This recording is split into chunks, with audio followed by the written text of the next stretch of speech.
Today I'm going to talk about things that insurance companies in Ontario do not want juries to know when car accident cases go to trial. Hi, I'm Andrew Jacobelli, and I'm a personal injury lawyer at Jacobelli Law Firm. Although the vast majority of cases settle and never see the inside of a courtroom, a small percentage of cases involving car accidents do end up in court and a trial is necessary. Almost all of these cases are tried in the presence of a jury, and that means 6 individuals from the community are chosen to come in and hear all of the evidence and decide the case. Now, insurance companies always want juries, with very few exceptions. And the reason is because the insurance company thinks that they're going to get a better case with the jury. They think that juries are less likely to trust people who have been hurt in a car and are less likely to award them money. But more importantly, I think the insurance company really wants a jury because they know that the jury doesn't have all of the information. The jury doesn't understand how the rules in Ontario are stacked against the victim to drive down the value of the case and make it difficult for victims to receive fair compensation. So I'm going to share with you some of those pieces of our law that are hidden from the jury during a jury trial. So number 1, the deductible. This is a biggie. The jury is asked at the conclusion of the trial to award money or to decide how much money, if any, the injured party is entitled to. So the jury would have heard all the evidence about the accident, the injuries, and the impact on this person's life, and then they're told it's up to them to fill out this verdict form and assign a dollar value. Now they can put anything they want. They could put 0 or they could put any amount of money they want. But what the jury doesn't know is that the law in Ontario will require, in most circumstances for a car accident, will require the judge to reduce that award outside of the presence of the jury. So that's done after the jury fills out the form and leaves the courthouse. Okay, so the deductible currently is in excess of $40,000 and it goes up every single year. If the jury awards $100,000 for pain and suffering, more than $40,000 of that award is erased by the judge after the jury leaves. So what you often see is a defense lawyer standing up and telling the jury to award some reasonable but nominal amount of money. And they'll say $25,000 or $50,000 or $40,000. But really what the defense lawyer is saying is award this person nothing. Because everybody else in the courtroom other than the jury knows that more than $40,000 and rising gets erased. And the worst part about that law is that that money doesn't go anywhere other than back to the insurance company. So even though you as the jury have awarded a sum of money to this person, the insurance company gets to essentially magically erase it and keep that portion of the money that you've now awarded to an injured party. So that's number 1. Number 2, there's a cap on damages, a maximum amount of money that people in Ontario can recover for pain and suffering. There's this conception out there that, oh, somebody gets hurt and they can get all this money for pain and suffering. But in fact, by law established by the Supreme Court of Canada, there's a cap.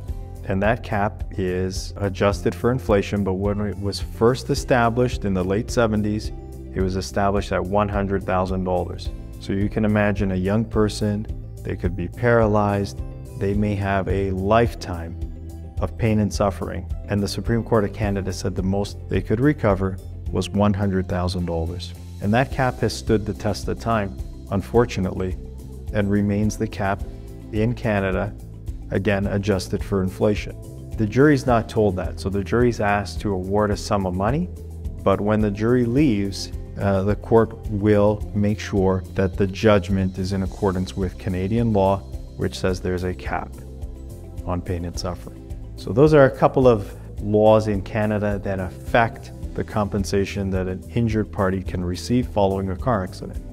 Another important piece of Ontario law is something called the threshold, applicable only in motor vehicle accident cases. Even though the jury is asked to make decisions about the facts of the case, draw conclusions from those facts, and ultimately make a decision on whether or not to award compensation, the truth is the insurance company gets a second bite at the apple.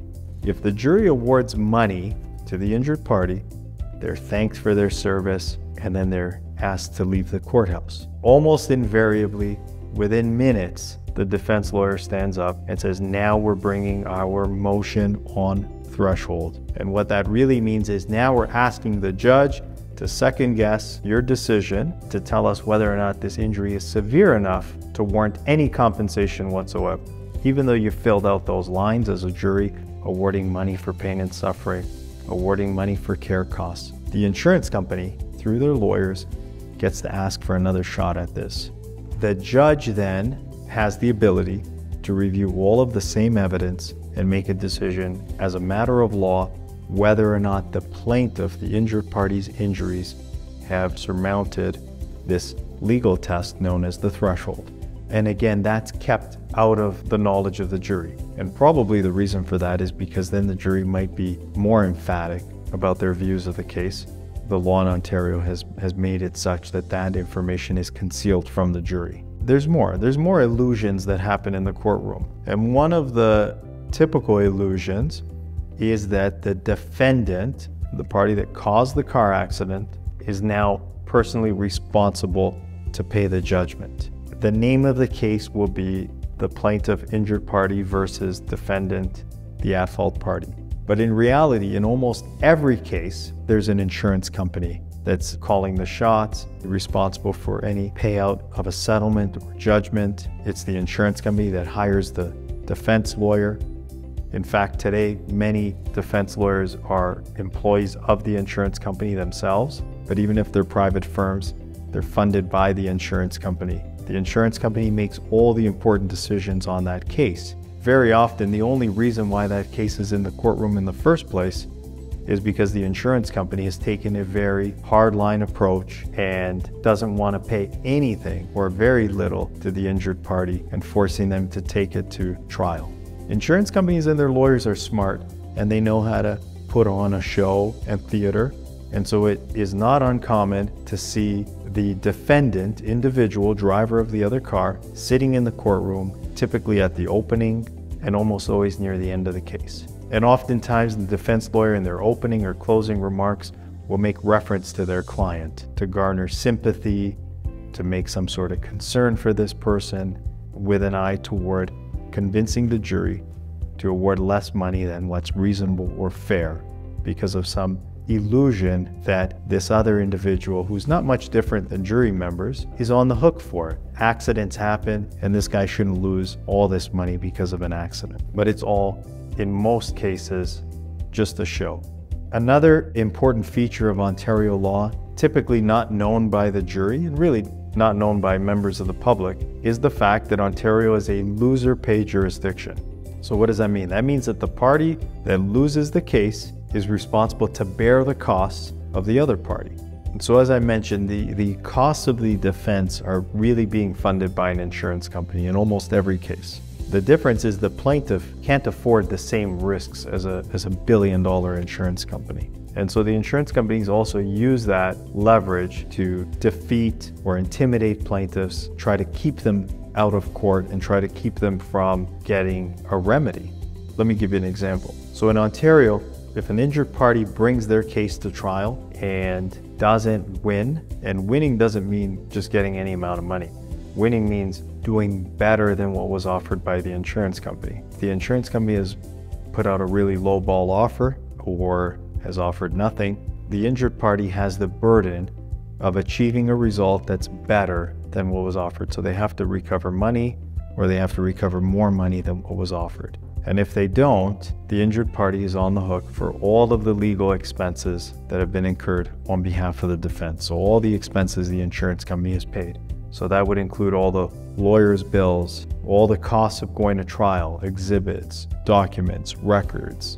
And the costs of litigation, unfortunately, are expensive. Typical civil trial could cost, in terms of legal fees and expenses, in excess of $100,000. You can clearly see there's a power imbalance. The billion-dollar corporation can afford that risk. The individual who's just been in a bad accident and is injured, maybe not making as much money or maybe not making any income any longer, really can't afford that risk.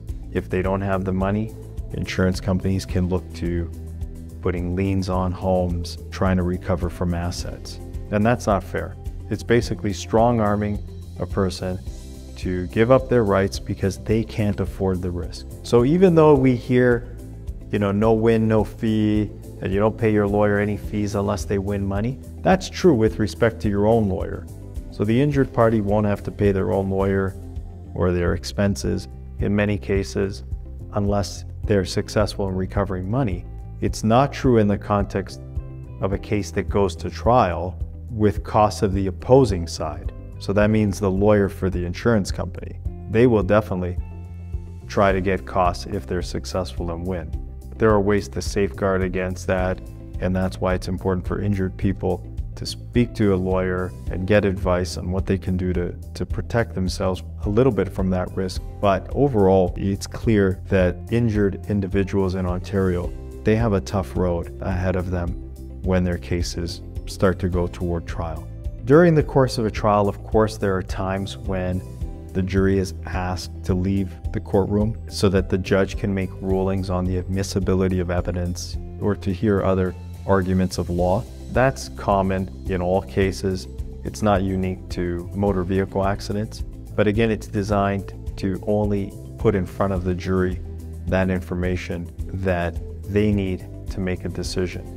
But I think it's important to know what the law is in Ontario that exists that jurors just don't know about. Whether you agree with it or not, our system is designed to push down and limit the value of claims. I hope that this has opened your eyes to some of the challenges and difficulties that injured parties face every time they bring their case to court.